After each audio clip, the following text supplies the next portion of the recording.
What do you do for relaxation? You said you study Karate. If you can relax doing this, I don't know. No, I read a lot and go horseback riding and stuff like that.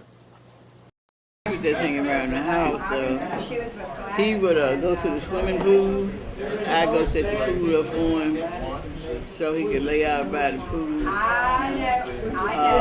Very seldom he would get out in there and swim. Most of the time he would lay by and listen to the radio and drink a Shasta drink.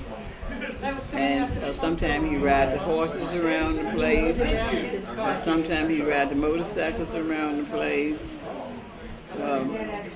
Do different little arts, and then sometimes they play tennis, batting the ball over, the net, sometime around the place. But other than that, he would be asleep, I'm gonna tell you.